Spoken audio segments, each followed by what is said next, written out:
Salam sejahtera, sahabat Makanan Rohani Sehat Channel dimanapun berada. Kembali berjumpa dengan saya, ya. Salam sehat, rohani sehat.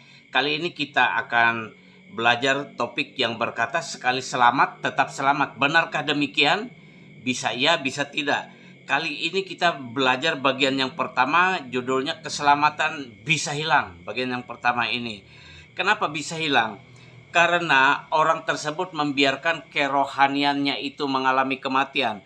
Wahyu pasal 3 ayat 1 berkata, "Dan tuliskanlah kepada malaikat jemaat di Sardis, inilah firman Dia yang memiliki ketujuh roh Allah dan ketujuh bintang itu. Aku tahu segala pekerjaanmu, engkau dikatakan hidup padahal engkau mati." Mati rohani.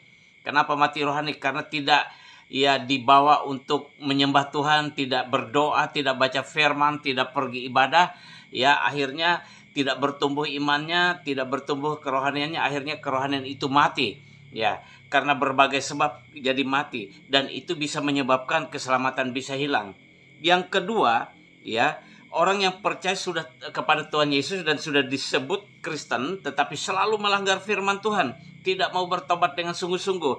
Wahyu 3 ayat 3 berkata, "Karena itu ingatlah bagaimana engkau telah menerima dan mendengarnya. Turutilah itu dan bertobatlah, karena jika engkau tidak berjaga-jaga, aku akan datang seperti pencuri dan engkau tidak tahu pada waktu manakah aku tiba-tiba datang kepadamu."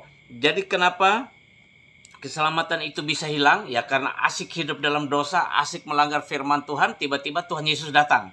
Atau tiba-tiba kematian menjemput, tidak sempat bertobat, tidak sempat minta ampun, akhirnya itu bisa tidak selamat.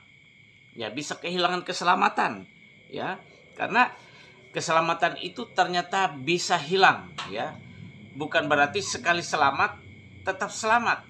Nah, keselamatan itu harus dipelihara karena dia bisa hilang. Terus yang ketiga, kenapa?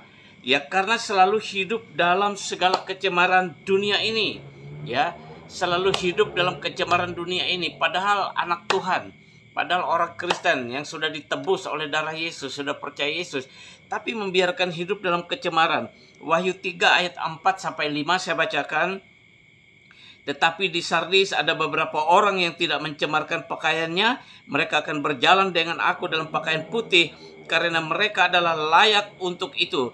Barang siapa menang, ia akan dikenakan pakaian putih yang demikian. Aku tidak akan menghapus namanya dari kitab kehidupan, melainkan aku akan mengaku namanya di hadapan Bapakku dan di hadapan para malaikatnya." Jadi apa? Sahabat Makanan Rohani Sehat Channel, keselamatan itu bisa hilang karena namanya dihapus dari kitab kehidupan oleh Tuhan Yesus. Tadinya ketika percaya, ketika bertobat, namanya dicatat dalam buku kitab kehidupan oleh Tuhan Yesus sendiri. Tapi kemudian kalau hidup tetap dalam kecemaran, dan tidak mau bertobat, kekudusannya dicemari, padahal sudah dikuduskan oleh Tuhan, kebenaran sudah diberikan oleh Tuhan, tapi hidupnya tidak benar, namanya bisa dicoret dari dalam kitab kehidupan, sehingga tidak mendapat keselamatan atau mengalami keselamatan yang hilang. Karena keselamatan itu bisa hilang. Jadi sahabat Makanan Rohani Sehat Channel, ayo mari kita benar-benar hidup di dalam Tuhan. Kita sungguh-sungguh hidup di dalam Tuhan, supaya keselamatan kita tetap ada, keselamatan kita tidak hilang. Sampai berjumpa bagian kedua. Tuhan Yesus memberkati. Shalom.